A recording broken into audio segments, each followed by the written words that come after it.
घोषणा है। अगर ऐसा हुआ है तो यह बिहार के साथ अन्याय हुआ है। और हम राजीव रंजन सिंह के आपको तो मौका दिया है। जी हाँ, बातों को संबद्ध करते हुए हम ये कहना चाहते हैं, अध्यक्ष महोदय, ये बिहार के साथ सीधा धोखाधड़ी का सवाल है, स्पष्ट करें वित्त मंत्री। श्री लालू प्रसाद जी यहाँ बैठे हुए हैं। इन्होंने कहा था कि राष्ट्रीय सम विकास योजना तो राज्य का है, इसके अंतर्गत आपने कुछ दिया तो ये कोई पैकेज नहीं है। 25 करोड़ रुपए, सेम सब्जेक्ट सर, 3,225 करोड़ रुपए का राष्ट्रीय सम विकास योजना में विशेष पैकेज दिया गया, जबकि सच्चाई यह है कि श्री अटल बिहारी वाजपेयी जी की पूर्व राष्ट्रीय जनतांत्रिक गठबंधन की सरकार ने बिहार को राष्ट्रीय सम विकास योजना में 4,000 करोड़ रुपया दिया था।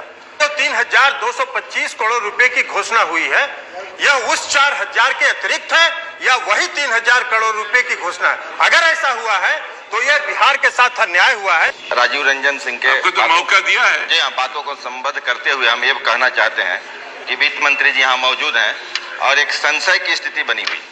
अगर ये सदन में स्पष्टीकरण नहीं दे रहे हैं तो बिहार की जनता के साथ ये सीधा धोखा का सवाल है। बिहार की जनता ये जानना चाहती है कि वित्त मंत्री ने जो घोषणा किया है वह बिहार के हित में जो पैकेज दे रहे हैं, नया पैकेज देने जा रहे हैं, अतिरिक्त देने जा रहे हैं, उसी में देने जा रहे हैं, इनको स्थिति स्पष्ट। बिहार का पुनर्गठन हुआ था, उसी समय ये वादा किया गया था और उसके आधार पर राष्ट्रीय सम विकास योजना के अंतर्गत भारत सरकार ने बिहार पैकेज दिया था।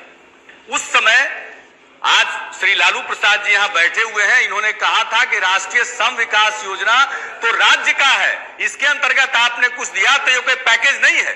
तो पहली बात, जो एनडीए की सरकार ने राष्ट्रीय सम विकास योजना के अंतर्गत बिहार को पैकेज दिया था, उसकी मान्यता आप दे रहे हैं फिर से इसकी घोषणा करके कि राष्ट्रीय सम विकास योजना के अंतर्गत ही पैकेज दिया गया। एक तो ये बात स्पष्ट होती है। नंबर 2, जो पैसा दिया गया था, जिसकी स्वीकृति की गई, जिसका कुछ हिस्सा रिलीज हो गया है, खास करके पावर सेक्टर के लिए, सब ट्रांसमिशन के लिए, अगर मुझे फिगर्स याद है तो स्मरण के आधार पर संभवतः 365 करोड़ रुपया रिलीज भी हुआ और भी रिलीज हुआ। और शायद इस बार राज्यपाल के अभिभाषण में भी बिहार के संयुक्त अधिवेशन में, विधानमंडल के संयुक्त अधिवेशन में कुछ बात का जिक्र भी किया गया था। तो ये इन माननीय सदस्यों का प्रश्न बहुत माकूल है और वाजिब है। क्या ये वही पैकेज है या उसके अतिरिक्त पैकेज है? एक बात। दूसरी बात है, बिहार के विधानमंडल से पारित करके बिहार की सरकार ने मांग किया था 1,79,000 करोड़ रुपए का पैकेज। वो पैकेज का क्या हुआ?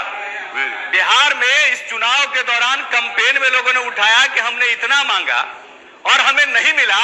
तो आज हम जानना चाहते हैं और यह अधिकार है जानने का कि 1,79,000 करोड़ रुपए के पैकेज का आपका क्या हुआ? 1,79,000 करोड़ रुपए की मांग और ऐलान 3,225 करोड़ रुपया, वह भी क्लैरिटी नहीं है कि पुराना